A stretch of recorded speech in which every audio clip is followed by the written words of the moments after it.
ఉంచుకోవాల్సిన అవసరం ఉంది. ప్రజావేదిక ఉంటే అక్కడ పెట్టేవాళ్ళం.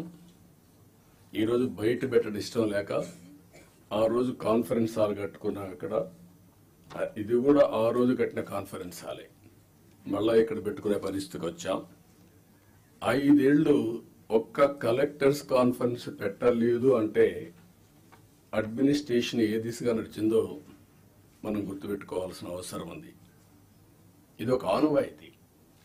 ఒక బెస్ట్ ప్రాక్టీస్ ఉన్నప్పుడు ఎవరు అధికారంలో ఉన్నా ప్రజలకు మంచి జరగాలంటే అలాంటి బెస్ట్ ప్రాక్టీసెస్ను కూడా కాపాడుకుంటూ ముందుకు పోవాల్సిన అవసరం ఉంది. రాబోయే 3 నెలలకు ఒక్కసారి మనం కలెక్టర్స్ కాన్ఫరెన్స్ పెట్టుకుందాం. అయితే ఈ కలెక్టర్స్ కాన్ఫరెన్స్ కూడా గంటల తరబడి ఉండదు, రోజుల తరబడి ఉండదు, క్విక్గా ఉంటుంది. నేను కూడా టైం చూసుకుంటున్నా. నాకు ఇచ్చిన 30 నిమిషాలు నేను కూడా పూర్తి చేయాల్సిన అవసరం ఉంది. ఈ మధ్య మీరందరూ చూస్తూ ఉంటారు, నేను మీటింగ్కి వచ్చినప్పుడు అర్ధ గంట 45 నిమిషాలు 1 అవర్, మ్యాక్సిమం పెద్ద మీటింగ్ ఉంటే 1.5 అవర్. ఒక్క నిమిషం లేట్ అయినా నేను లేచి వెళ్ళిపోతున్నా. ప్రిపేర్ అయ్యి రాకపోతే వాళ్ళకే చెప్పేసి you are not up to the mark, మళ్ళీ రమ్మంటున్నా. ఒక జవాబుదారీతనంతో పనిచేయాల్సిన అవసరం ఉంది. ఇక్కడ జిఎస్టిపి మీరందరూ కూడా గుర్తుపెట్టుకోవాలి. కొన్ని శాఖలు రాష్ట్ర అభివృద్ధికి దోహదం చేస్తాయి.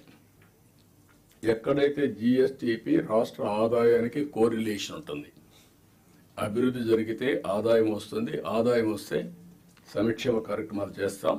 ఈ విషయాన్ని కూడా మీరు గుర్తుపెట్టుకోవాల్సిన అవసరం ఉంది.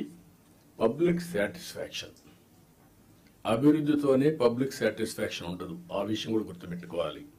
అభివృద్ధి చెయ్యాలి, ప్రజలకు మెచ్చే పాలన ఇవ్వాలి. అది ఒక ముఖ్యమంత్రి, ఒక డిప్యూటీ సీఎంఓ, ఒక మంత్రో కాదు.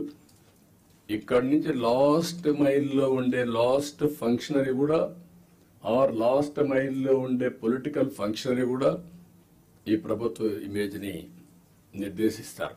ఈ విషయం మీరు గుర్తుపెట్టుకోవాలి. అలాంటి అందరినీ కూడా ఒక ప్రాపర్ డైరెక్షన్ కానీ, ఒకవేళ అవసరమైతే దారి తప్పినప్పుడు కంట్రోల్ చేయడం కానీ చాలా అవసరం. అందుకని మీ అందరినీ